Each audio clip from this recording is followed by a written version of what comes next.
Bag tag তো গুছিয়ে নিয়েছিলাম আর আমাদের তোমার বাসও কিন্তু বুকিং ছিল, কিন্তু ওই যে কপাল মন্দ হলে যা হয়, বাস লাস্টে বলে কি না যে সেখানে খারাপ হয়ে গেছে, সে আর রাতে যেতে পারবে না। অগত্যা চলে গেলাম কাকুর বাড়ি। কাকুর বাড়ি গিয়ে রাত্রেটুকু কাটিয়ে সাথে সাথে আমরা ট্রেনের জন্য টিকিট বুকিং করেছিলাম, কারণ আমাদের বাসের টিকিট বুকিং ছিল, সেগুলিকে সব ক্যান্সেল করে দিতে হলো। যাই হোক, ফুল টাকা পেয়ে গেছিলাম, রেড বাস থেকে বুকিং করেছিলাম। যাই হোক, সেখান থেকে আমরা ট্রেনে কিন্তু উঠে পড়েছিলাম ভোর ভোর সময়, আর ট্রেনে ওঠার পরেই কিন্তু পেয়ে গেছিলো চরম খিদা, আর সেই খিদাকে নিবারণ করার জন্য আমি আর কাকু দুজনে দাঁড়িয়ে পড়েছিলাম কিছু খাওয়া দাওয়ার জন্য। তাই কি আর খাই, দেখি হাতের সামনে মুড়ি মাখা হচ্ছে, তাই মুড়ি মাখাই খাই। তারপরে যথারীতি আমরা দীঘা স্টেশন নেমে পড়লাম আর চলে এলাম আমাদের এই 150 টাকার রুমে। হ্যাঁ, ঠিকই শুনছো বন্ধুরা, এটা হলো একটা 150 টাকার রুম। এটা হলো একটা বিএসএনএল এর কমপ্লেক্স, যেখানে বিএসএনএল স্টাফরাই তোমার বুকিং করতে পারবে মাত্র 150 টাকা দিয়ে। আমার বাবা বিএসএনএল সার্ভিস করতেন, সেই সূত্রে কিন্তু বাবা 150 টাকা দিয়ে মাত্র বুকিং করে ফেলেছিল তোমার এরকম সুন্দর একটা রুম, আর যেখানে কিন্তু রান্নাবান্নার একদম ফুল আয়োজন রয়েছে। তাহলে এখানে আমরা রান্নাবান্নার জন্য ব্যবস্থা করব, তার আগে কিন্তু আমরা ব্যাগ ট্যাগ রেখে চলে এলাম সকালে কিছু খাওয়া দাওয়ার জন্য। আমি প্রথমে বললাম আমি কিন্তু ভাত খাবো, সেই শুনে কিন্তু মা কাকিমা সবাই কিন্তু ভাতের জন্য ঘাট নাড়িয়ে দিল। তারপর আমি কাকু আর বাবা চলে গেলাম সবজি বাজারে আর মুদি বাজার করতে, আর সাথে নিতে হবে সে একটু মাছ। তাহলে দুপুরবেলায় মাছ না খেলে হবে নাকি? যাই হোক, সব কিছু আমরা সবজি প্যাকিং করে নিলাম, আর তারপরে চলে এলাম আমরা মাছ বাজারে। মাছ দেখে সুন্দর দেখে একটা বড় দেখে 2 কেজি না প্রায় 1.5 কেজি সাইজের একটা সুন্দর একটা ভোলা মাছ কিন্তু আমরা নিয়ে নিয়েছিলাম, কারণ দুপুরবেলায় সেটা দিয়েই আজকে আমাদের খেতে হবে। কারণ সকাল সকাল এসে আমরা বাজার টাজার করে সবাই ক্লান্ত হয়ে পড়েছি, যেহেতু রাত্রে অনেকটা ঘুমায়নি। তাহলে আমরা চলেছি আবার রান্নাবান্নার দিকে। বাড়িতে গেতেই দেখি আমাদের জন্য তৈরি হয়ে গেছে তোমার এরকম সুন্দর সুন্দর ভোলা মাছ আর আলু সিদ্ধ। ব্যাস, সকালবেলা না, এটা দুপুরের খাবার ছিল, দুপুরবেলা এটা দিয়ে খেয়ে নিয়েছিলাম। তারপরে জাস্ট যদি খাওয়া দাওয়ার পরে একটু কমপ্লেক্সটা ঘুরে দেখছিলাম কেমন কি, বেশ সুন্দর পরিবেশ, বেশ ভালো লেগেছে। তারপরে আমরা চলে গেলাম বিচের দিকে। বিচে চলে এসে দেখি যে তখন সেখানে ভাটা চলছে। যাই হোক, ওখানে কিছুটা সময় কাটিয়ে আমরা চলে গেলাম ওল্ড দীঘাতে। ওল্ড দীঘাতে গিয়ে জাস্ট মজাই মজা, কত কিছু, কত ধরনের খাবার দাবার, কত ধরনের লোকজন, আর এরকম সন্ধ্যার সময় এখানে বসে থাকার মজাই আলাদা। আর হ্যাঁ, এখানে যে বেলুন ফাটিয়েছিলাম, যার অভিজ্ঞতা আমার ভীষণ বিচ্ছিরি। তারপরে এরকম সুন্দর একটা মাছ ভাজা হাতে তুলে নিয়েছিলাম। তার মাছ ভাজা খাওয়ার পরে আমার চোখটা পড়লো তো এরকম গরম গরম চিকেনের দিকে, এরকম অর্থাৎ চিকেন তান্দুরির দিকে। সেখানেও একটা নিয়ে নিয়েছিলাম সবুজ রঙের এমন একটা চিকেন। ব্যাস, চিকেনটা নেওয়ার পরে ব্যাস মন ভরে চিকেনটা খেলাম। তারপরে কিন্তু আমি চলে গেলাম ওদিকেই তোমার সমুদ্রের পাশে বসে পরিবেশটা দেখার জন্য। সমুদ্রের পাশে ঢেউ দেখছি আর কিন্তু চিকেন খাচ্ছি। এবার যথারীতি সন্ধ্যা থেকে রাতে পরিণত হলো, আর আমি একটু ফুচকা খেয়ে আর রাতের জন্য নিলাম সবার জন্য এরকম সুন্দর সুন্দর উড়ন্ত তোমার ফুলন্ত দেখো রুমালি রুটি। হ্যাঁ, এরকম উড়ে উড়ে যে রুমালি রুটিগুলো ভাজা হচ্ছিলো সেই কিছুটা নিয়ে নিয়েছিলাম।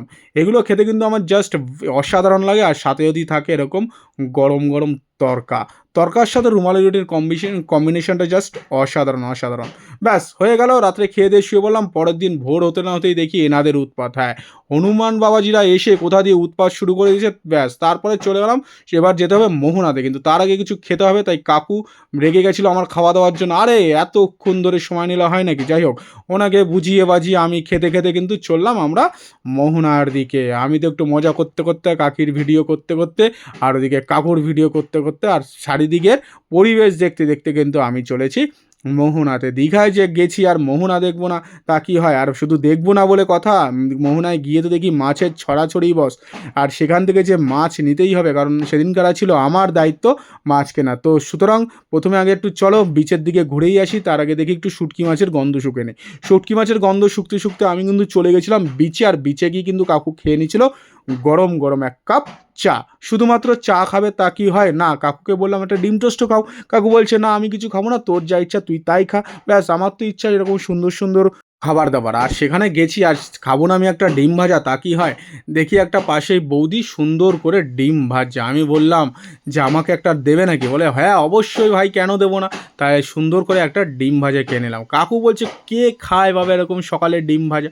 যাই হোক, ডিম ভাজা খেয়ে শান্তি নিয়ে নিলাম। এবার চলে এলাম মাছ বাজারে। এরকম সুন্দর সুন্দর পমপ্লেট মাছগুলো কিন্তু আমি নিয়ে এলাম, আর কাকি কিন্তু বেশ সকালবেলায় উঠেই কিন্তু এগুলোকে কাটাকাটির জন্য শুরু করে দিয়েছে। তারপরে আমি যথারীতি চলে গেলাম জানো কোথায়? সমুদ্রে নাইতে। হ্যাঁ, একদম গেছি সমুদ্রে নাইবো না তা কি হয়?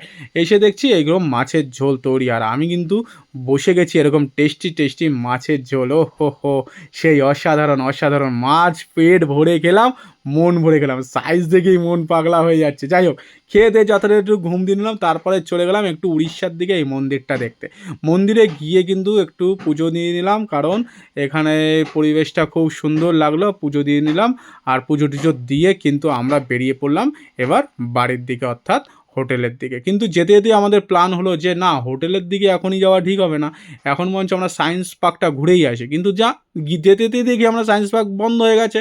তাই আমরা কী করো, আমরা প্ল্যান আবার বদলে নিলাম, আবার বদলে নিয়ে প্ল্যান নিয়ে চললাম কোথায় না, আবার সেই ওল্ড দীঘাতে। কারণ আজকে ওল্ড দীঘায় গিয়ে অন্য কিছু খাওয়া দাওয়া হবে। যথারীতি ওল্ড দীঘাতে কিছুক্ষণ সময় কাটিয়ে চলে গেলাম দাদা বৌদি রেস্টুরেন্টে, যার ভিডিওটা তোমরা পুরোপুরি দেখে নিয়েছো। আর হ্যাঁ, এখানে যেই খাওয়া দাওয়ার ভিডিও তোমরা কিন্তু সব অনেক অনেক ভালোবাসা দিয়েছো। আর যারা যারা দেখোনি, সব কিন্তু টুকরো টুকরো ভিডিও শর্টে রয়েছে, তোমরা কিন্তু অবশ্যই দেখে নিও। যাই হোক, তারপর রাত্রে এরকম মোমো নিয়ে আর ওদিকে তোমার বিরিয়ানি নিয়ে চলে এলাম। সকাল হয়ে গেল, সকাল হয়ে যেতে না যেতেই আমি আর কাকু কিন্তু বেরোবো বলে ভাবছিলাম, তার মধ্যেই দেখি এরকম সুন্দর সুন্দর ডিম সিদ্ধ।